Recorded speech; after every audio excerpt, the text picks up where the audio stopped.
Hi friends and welcome to career cool. And in this video हम लोग देखेंगे कि ऑटोमोबाइल इंजीनियरिंग एक्चुअली में आप पढ़ते क्या हो। It's a very interesting topic, बच्चों को बहुत मन होता है।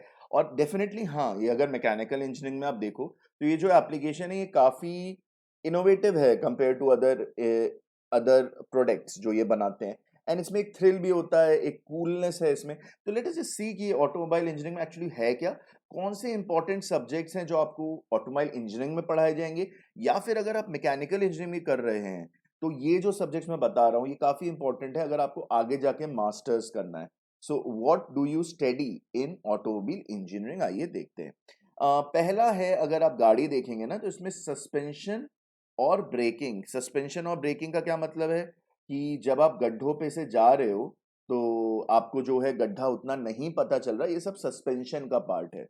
और ब्रेकिंग रोकना, तो ये जो आपको गाड़ी की ट्रांसपेरेंट गाड़ी के पीछे दिख रहा है ये सब, ये सारे स्प्रिंग्स, ये सब पूरा सस्पेंशन एंड ब्रेकिंग का पार्ट है। और इसके भी अगर हम डीप जाएं कि ये जो सस्पेंशन ब्रेकिंग है इसमें कौन सा चैप्टर है या कौन सा सब्जेक्ट है जो एक्चुअली यूज होता है, तो वो है थ्योरी ऑफ मशीन्स।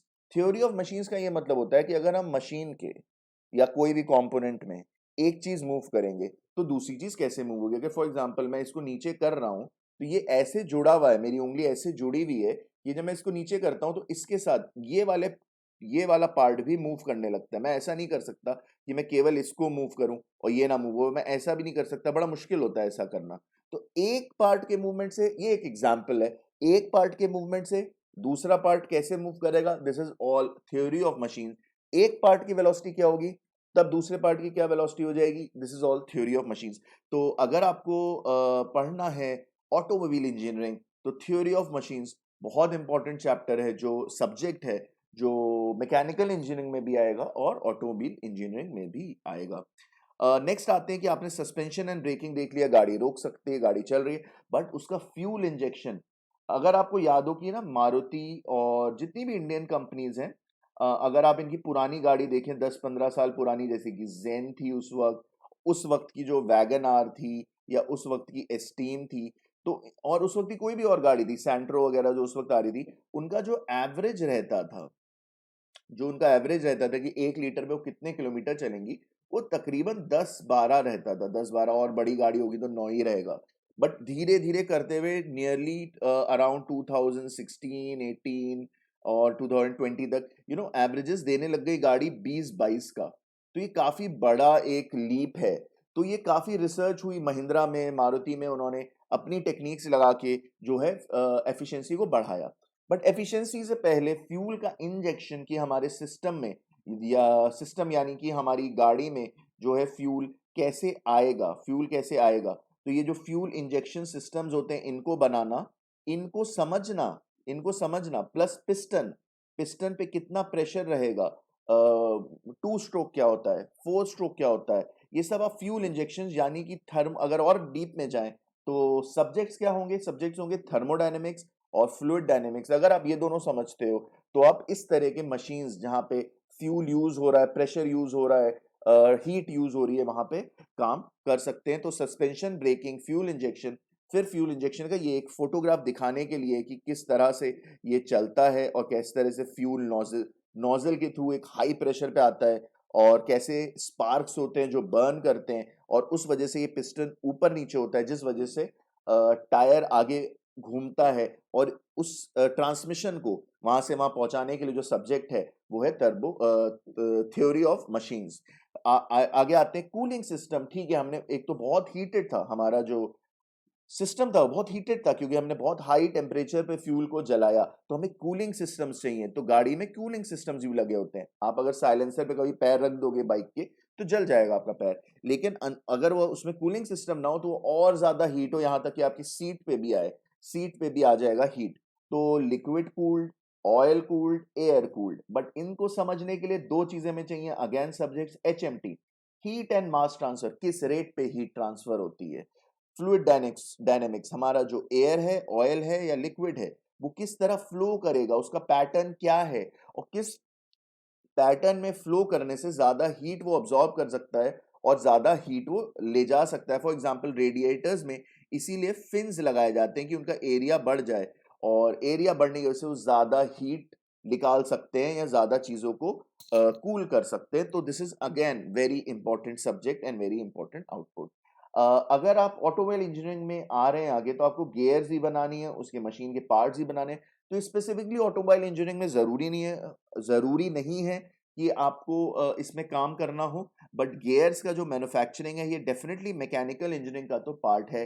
कंपनीज इसे बनाती हैं और इसको फिट करना असेंबली लाइन पे ये ऑटोमोबाइल इंजीनियरिंग का पार्ट हो जाता है। तो जो आप देख रहे हैं बड़ी बड़ी मशीन्स, जैसे इनको कहेंगे लेथ मशीन्स, और ये जहां तक मुझे लग रहा है ये सीएनसी लेथ है, मतलब ऑटोमेटेड है, ऑटोमेटिक है। इसमें सॉफ्टवेयर प्रोग्रामिंग के थ्रू सॉफ्टवेयर प्रोग्रामिंग के थ्रू जो है चलाया जाता है इस मशीन को। तो इसमें गियर्स का प्रोडक्शन और बाकी की मशीन के पार्ट्स का प्रोडक्शन, तो इतनी कंपनीज हो जाती हैं जिसमें आप ऑटोमोबाइल इंजीनियरिंग करके या मैकेनिकल इंजीनियरिंग करके काम कर सकते हैं। ये मैंने आपको इसलिए फोटो दिखा रहा हूँ, देखिए ये इतनी बड़ा गियर प्रोड्यूस कर रहे हैं, maybe for missile rocket और maybe for aeroplane. And ये देखिए इन्होंने पूरे कमरे में ही गियर का प्रोडक्शन एक कमरे में ही लगाया हुआ है। So again huge manufacturings are a part, इसका डिजाइन हो गया, तो इसकी मैन्युफैक्चरिंग हो गई, ये सब इसका पार्ट है। तो इट इज क्वाइट इंटरेस्टिंग। जब आप ये सब सीख लेते हो फिर आता है डिजाइन। डिजाइन क्या है, अब आपको, क्योंकि अब पेपर पे तो नहीं होता है, अब हाथों से नहीं करेंगे, बट आप देखिए ये कंपोनेंट्स, तो ये कंपोनेंट्स आपको दिख रहे हैं ना, कंप्यूटर से बने हुए हैं। तो ये कंप्यूटर से बनाने के लिए जो है कैड, कंप्यूटर एडेड ड्राइंग, तो इसमें कई सारे सॉफ्टवेयर होते हैं। फॉर एग्जांपल अभी एनएक्स जो है काफी सॉफ्टवेयर यूज हो रहा है, या फिर कैटिया चलता है कैड कैम में, और इसके अलावा सॉलिड वर्क्स चलता है। अगर आपको ये बहुत अच्छे से एक भी चीज आ गई तो आप अकेले इसी के बेसिस पे डिजाइन इंजीनियर बन सकते हैं। तो इसका जो थ्योरी का पार्ट है वो भी पढ़ाया जाता है, जिसका सब्जेक्ट का नाम होता है DOM, design of machines part 1 and part 2। फिर कैड कैम आता है कि आप इन चीजों को बनाएं, इनकी चीजों को डिजाइन करें और इसकी असेंबली करें, इनको जोड़ के देखें, और जोड़ने के बाद जो है ट्राई करें कि क्या कुछ बैठ रहा है या फिर कुछ प्रॉब्लम आ रही है। तो मैंने एक एग्जांपल ले लिया है, हमने यहाँ पे सस्पेंशन डिजाइन किया है इसमें। एंड इसमें सस्पेंशन के अलावा जो है आपको टायर भी दिख रहा है। तो अगर कंपनीज हैं जैसे जेके टायर, तो वो इस तरह के डिजाइनर्स लेंगी जो ये बना सकते हैं। और केवल ये एक ड्राइंग नहीं है, ये केवल एक आर्टिस्टिक ड्राइंग नहीं है, इसमें काफी कैलकुलेशंस हैं, कितनी थिकनेस होगी, कितनी ब्रेथ होगी, कितनी ग्रूविंग होगी, किस तरह का मटेरियल रहेगा, ये काफी इसमें जाता है इसके अंदर। प्लस डिजाइन एंड थ्योरी मैंने आपको ये भी इसलिए यहाँ बना दिया है कि इंजन्स भी डिजाइन होते हैं, हर एक चीज डिजाइन होती है। तो डिजाइन इंजीनियरिंग काफी बड़ा फील्ड है ऑटोमोबाइल इंजीनियरिंग का, प्लस काफी बड़ा फील्ड है मैकेनिकल इंजीनियरिंग का। कुछ कंपनीज देख लेते हैं इंडिया के अंदर। One of the one of I would say after IT काफी बड़ी कंपनी है, फार्मा वगैरह का मैं हटा दूं, केवल इंजीनियरिंग में आऊं, तो प्रोडक्शन काफी बड़ी कंपनी है और उनमें से ऑटोमोबाइल अपने में एक अच्छी खासे लोगों को एम्प्लॉय करती है। बजाज हो गया, महिंद्रा हो गया, Ashok Leyland, Hindustan Motors, Tata, Maruti Suzuki, they are all Indian companies जो ये सब कर रही हैं। प्लस केवल ये कंपनीज नहीं, इनके सप्लायर्स ये हर एक चीज खुद नहीं बनाते हैं, ये ज्यादातर असेंबली करते हैं, या हो सकता है आर&डी करते हो, न्यू प्रोडक्ट डेवलपमेंट करते हो, बट इनके साथ कई सप्लायर्स हैं। अगर आपको उन सप्लायर्स का नाम, हमने ऑलरेडी वीडियोस बनाए हुए हैं कंपनीज के ऊपर, मैकेनिकल इंजीनियरिंग, ऑटोमोबाइल इंजीनियरिंग, उसमें हमने सप्लायर्स के भी नाम बताए हैं, तो आप उन सप्लायर्स को भी देख सकते हैं। This is the job opportunities that you have, because suppliers भी सेम काम करते हैं। अगर आप दुनिया में देखें, जापानीज कंपनीज देखें, ये सब जापानीज कंपनीज हैं यहाँ पर। तो ये सब जापानीज ने जो है 1960s में जो है अमेरिकन मार्केट पूरी तरह से कैप्चर कर लिया था। बट उसके बाद जर्मन कंपनीज क्वालिटी में बहुत ज़्यादा हाई हैं उनकी। ऑटोमेटेड मैन्युफैक्चरिंग, ऑटोमेटेड डिजाइनिंग बहुत अच्छी है। तो आउडी हो गई, मर्सिडीज, फोक्सवागन, ओपेल, पोर्श, ये सब बहुत अच्छी कंपनीज हैं।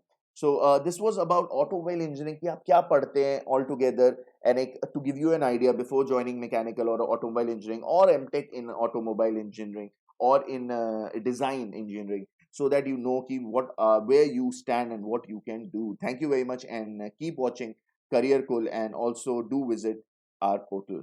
Bye. Thank you.